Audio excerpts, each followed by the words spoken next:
Le 2 juin 1944, Yvette Coutan, alors âgée de 19 ans et résistante au sein de la Poste, est arrêtée par la milice française et déportée dans plusieurs camps de travail et échappe de peu à la mort avant d'être libérée au mois de mai 1945. Nous sommes allés à sa rencontre pour connaître son histoire et lui poser les questions que les enfants en classe de CM1 et CM2 à l'école de Dompierre lui ont adressées. Ces témoignages sont de plus en plus rares, mais il ne faut jamais les oublier. Dans quel camp avez-vous été déporté? L'arrestation était du 2 juin 1944. Ensuite, je suis allé à Blois, Romainville, Sarrebruck, Neubrandenburg, et avant Neubrandenburg, on a fait Ravensbrück. Alors, Neubrandenburg, j'y suis allé le 18 juillet 1944 jusqu'au 27 avril 1945, la libération. Vous saviez que vous alliez être arrêté? Mais non, pas pour ça. Je suis parti après à faire des déplacements. Parce que j'étais à la poste, mais comme remplaçante. Enfin, on allait se remplacer dans les bureaux. Et on m'a envoyé à la Ferté-Imbaud. Alors, tous les garçons qui venaient à la poste m'avaient dit, est-ce que vous pouvez nous rendre service? Est-ce que vous pouvez porter des lettres à Salbris? Alors j'ai dit non, je n'ai pas le droit, mais je peux vous passer des communications téléphoniques le soir. Et la nuit, ils m'appelaient et je leur passais des communications téléphoniques gratuitement, sans être inscrit, parce qu'à ce moment-là, on inscrivait des petites prises en écoute. Et c'est là qu'ils ont été m'arrêter. Le 2 juin 1944, à la Ferté-Imbaud. Et qu'est-ce qui vous a arrêté? Les Allemands, les Français? Non, c'est les Français, monsieur. C'était la police ou la gendarmerie? Non, c'est les miliciens. C'est la police de Pétain. Alors en arrivant, la fouille naturellement. Puis d'un seul coup, j'entends Madame ou mademoiselle, ma voisine, d'où êtes-vous? Je me méfiais quand même, je disais du Loir-et-Cher. Ben oui, mais d'où du Loir-et-Cher? Et j'ai reconnu la voix de Madame Gatignon. Madame Gatignon, c'est une personne qui faisait partie du réseau, à qui, que je ne connaissais pas, mais je savais que c'était une résistante, à qui on mettait les lettres de côté pour que le facteur lui porte. Il dit, mais vous êtes qui? Ben, je dis, je suis votre postière et j'avais reconnu la voix. Alors donc, je me suis retrouvée, pas avec elle, parce que c'était des cellules individuelles, mais côte à côte. Et on parlait, en montant par la fenêtre, on parlait de l'une à l'autre comme ça. On a peut-être été 3 semaines à la prison, là. Puis après, on est parti à Romainville jusqu'au 17 juillet 1944. Alors là, c'était, disons, c'est presque une colonie de vacances. C'est vrai, c'était bien, c'était une caserne, on était libre. C'est là que j'ai retrouvé des petites copines, parce que j'étais toute seule, enfin, pas toute seule, il y avait Paulette Gatignon avec moi, mais je veux dire, 2 jeunes. Et il y avait 3 petites Bretonnes qui se sont trouvées du même convoi, qui se sont trouvées en même temps que moi à Romainville, et qui m'ont pris dans leur groupe. Et puis il y avait une autre petite du Nord, qui était encore plus jeune, qui avait 16 ans. Elle était incorporée, on a fait, à Romainville, on a fait un petit groupe de 5 personnes, mes 3 Bretonnes, Michou, la petite du Nord, et moi. Et on a toujours été, même si on n'avait pas les mêmes travaux, on se retrouvait tout le temps à la rentrée au camp. Vous avez perdu des camarades de votre groupe de 5, là? Vous avez perdu de nos 5, oui. ils sont toutes mortes. Hein. Ils sont toutes mortes? Il n'y a plus que moi. Et les 5 qui sont mortes, elles sont mortes avant ou là? Non, on est rentrés vivants. Que mangez-vous dans le camp? On avait rapporté du camp de Romainville, on avait rapporté du pain de soldat, des trucs qui nous avaient donné à manger et tout ça. Ils ont tout raflé. Ils ont ramassé tout ça. Ils ont mangé, ils nous ont fait de la soupe, j'ai l'impression qu'il y avait du savon dedans. Ça c'était gluant, c'était tout ça. Mais notre petite Michou, là, elle ne pouvait pas manger du tout, là. Un coup c'était un machin vert, un coup rouge, un coup jaune. Enfin, bon, moi je disais chou vert. Attends, aujourd'hui c'est du chou vert, c'est du chou jaune. Mais non, c'était pas toujours du chaud, il y avait de la betterave et du rutabaga. C'est quand même mélangé. Quelques rondelles de pommes de terre, des fois dedans. Comme notre Michou nous vomissait tout, on cherchait nos rondelles de pommes de terre pour donner à Michou. Ouais. Et puis elle, par contre, elle nous donnait le bouillon, puis on enfilait le bouillon. Et je pense qu'elle, dans l'état qu'elle était, que c'est nos rondelles de pommes de terre qui ont fait du bien. Puis alors, moi je suis du 3 octobre. Et puis on a touché, dans ces moments-là, un petit truc de confiture comme ça. Alors Simone, qui prenait la direction de notre petit groupe, dit « Tu pourrais pas donner tes confitures pour Michou, elle a encore rien mangé. » et puis un petit peu de ton pain. Je ne pensais pas du tout à mes 20 ans, moi. J'ai donné un peu de mon pain, bien sûr, ma confiture. Elles ont mis tremper ça dans du café, tout le pain de tout le monde, la confiture dessus. Et quand on s'y retrouvait le soir, puisqu'on ne travaillait pas aux mêmes endroits, quand on s'y retrouvait le soir, là, bon anniversaire, ils m'ont dit, ah, mon Dieu, mes 20 ans. Incroyable, je m'en rappellerai de mes 20 ans. Pouvez-vous nous décrire une journée type dans le camp? Et là, ils ont pris, pour aller travailler, ils ont appelé des numéros. Parce que là, ils nous ont habillés, ils nous ont donné notre petite robe rayée, n'est-ce pas? Oui. Avec nos numéros, nos triangles qui étaient différents suivant les catégories. Les résistants, ils avaient un triangle rouge. Les filles de joie, là, ils avaient un triangle vert, je crois. Enfin bref, suivant les catégories, on avait nos triangles. Puis après, ils ont appelé les numéros pour aller travailler. Et on est parti au commando de Neubrandenburg. Alors, de Neubrandenburg, j'ai marqué 18 juillet au 27 avril 1945. Et quand vous étiez dans le camp, vous aviez des moments où vous arrêtiez de travailler, vous pouviez... Des moments de libre? Oui, des moments de libre. On avait des moments de libre le dimanche quand il n'y avait pas quelque chose d'urgent. Et puis, on se retrouvait, alors là, on se changeait les idées, parce qu'on avait des chanteuses d'opéra avec nous, on avait des chanteuses d'opérette, on avait tout ça. Donc on se regroupait et c'était surtout ça, les chanteurs. Et pour vous loger, pour coucher, pour dormir, vous étiez dans des hangars? Alors, des donc on est dortoirs. dans des chalets de 3 étages et on couche à 2. Comme par hasard, c'était au 3e étage et j'attendais toujours la dernière minute pour descendre, aller à la tinette dehors. Et un jour, ça m'a échappé. Allumez, allumez, on pisse dessus. C'est mieux vous dire que je me carapatais Et c'était très bien chauffé. par nous. Ah oui, c'est bien ce que je Par pensais. nous. Pardon. Alors, je couchais avec une dame. Elle dit, on va mettre nos 2 couvertures l'une sur l'autre. Emboîte-moi qu'on n'est pas froid. Donc on couchait en chien de fusil, l'une derrière l'autre, comme ça, oui, avec les 2 couvertures sur nous. Quels travaux faisiez-vous dans le camp? Mais on a fait de tout là-dedans.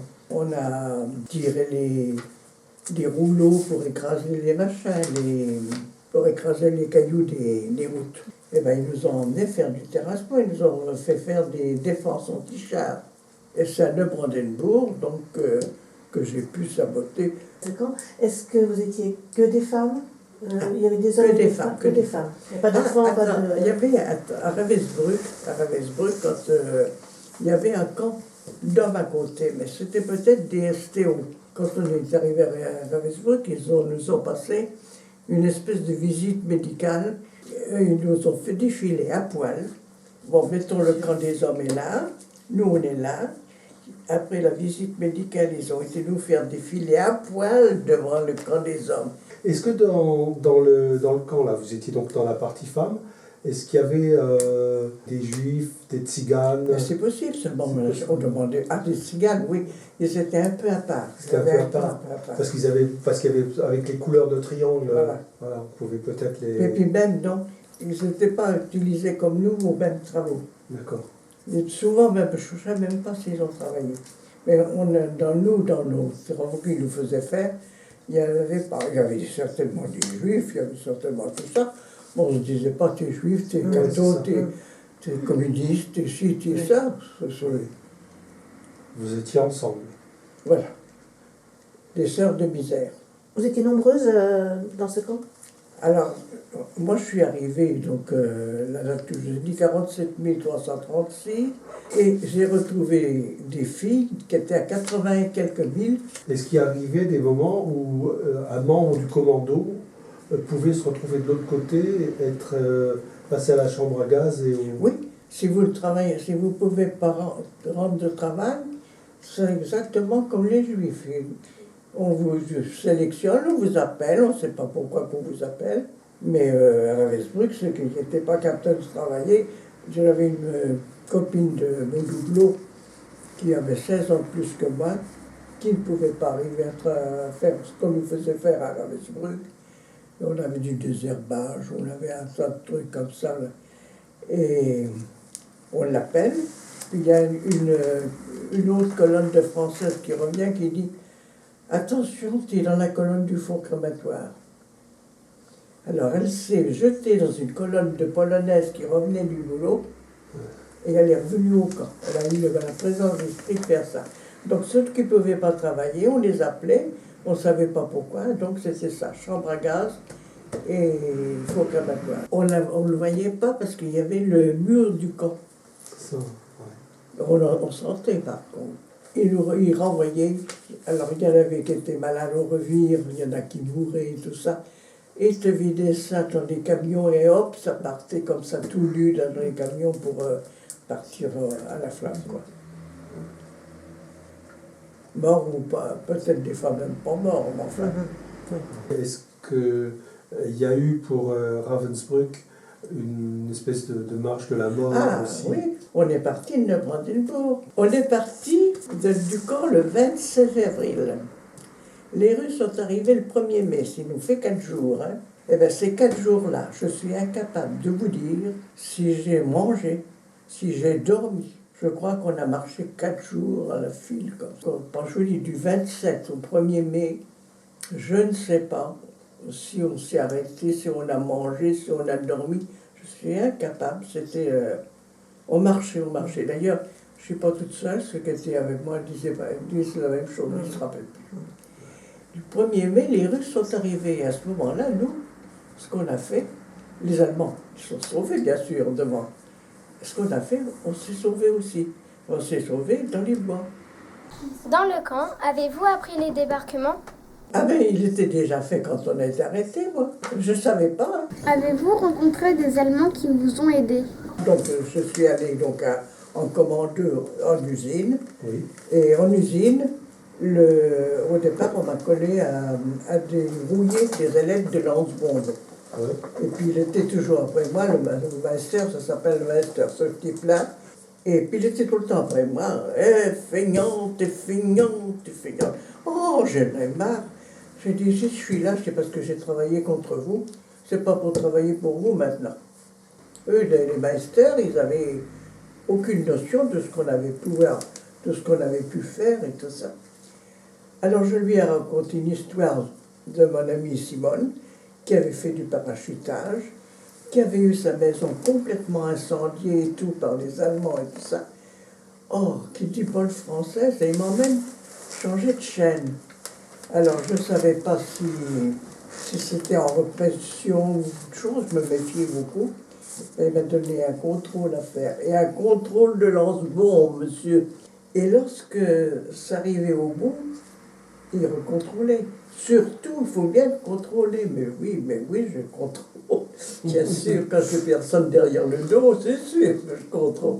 Donc, j'ai filé combien de pièces comme ça qui, au fond, ne marchaient plus après. C'est ça. Et jamais il m'a dit, il m'a dit ça ne marche pas. Mais jamais il s'en est pris à moi. Ce type-là, il était anti-nazi. Un Allemand anti-nazi. Et donc à l'usine où c'est qu'on travaillait, il a une plaque, effectivement, avec son nom et tout, parce qu'il a donné je ne suis pas toute seule qu'il a aidé, il a donné des sandwichs, certains, moi, il ne m'a rien donné à manger, mais enfin. Mais il a aidé des trucs, il a été décoré à titre posthume. Alors, qu'est-ce qui vous a ramené en France? Alors donc, à la fin du mois de mai, ils ont dit, c'est fini, il faut rentrer. Et il y avait des prisonniers de guerre. Et les prisonniers de guerre nous ont emmenés on est revenu à Neubrandenburg. Et là, on a pris des camions. Et on devait partir en avion, puis il n'y avait pas de place. Donc on est parti jusqu'à la frontière américaine. Puis après, on a repris un train qui n'était pas très confortable. Et on est arrivé à Hasbrook, dans le nord. Oui, vous avez traversé la Belgique. Oui. Alors là, vous parlez du voyage retour, on n'a pas parlé du voyage aller, quand vous êtes parti. Alors, oui, aller, c'était dans des trains bestiaux aussi. Oui, c'est ça, c'est train à bestiaux. Alors, bourré comme tout. Alors, une tinette, puisque je vous parlais de tinette, il y en avait une ou deux par wagon, peut-être. Et comme on était bondés comme ça, debout et tout, pour aller à la tinette, c'était pas facile. Donc, il y a eu des échappées belles. Et le train s'arrêtait de temps en temps pour vous aérer ou pas? Oh, je crois qu'il ne s'est pas arrêté, je ne me rappelle pas qu'il se soit arrêté. Et il y a eu des malaises, des décès en chemin? Décès, je ne sais pas, mais malaise, Est-ce qu'il y avait des enfants qui étaient dans le transport? non. Nous, c'est pas la même chose que ceux Oui. qui allaient à Auschwitz, où il y avait enfants, il y avait tout ça. Nous, c'était simplement les personnes adultes qui avaient résisté, quoi. Comment avez-vous fait pour reprendre une vie normale après la guerre? Et puis alors, à la maison, quand j'ai voulu parler, dire quelque chose, mais oublie, allez, oublie. Qu'est-ce que vous en pensez maintenant? Il vaut mieux oublier ou il vaut mieux... Il fallait que non. Ça commençait tout ce que j'avais accumulé et tout. Il y avait un professeur d'histoire qui habitait au bout du bourg, là, et qui m'a dit, écoutez, venez au collège, vous allez parler de ça aux enfants, ils vont vous poser des questions, et là, ça m'a libéré. Mais attention, j'étais déjà là, j'étais déjà là. Pour mes parents, il fallait oublier. Pour mes enfants, je n'ai rien dit. Mais au niveau de votre déportation, ils ont été prévenus, on les a... Ah ben, je ne savais pas où j'étais. Hein. Parce que je n'ai pas été arrêté sur place, moi. Quand on est venu pour m'arrêter, on est venu noyer. Et la receveuse, elle a trouvé le moyen de dire où j'étais.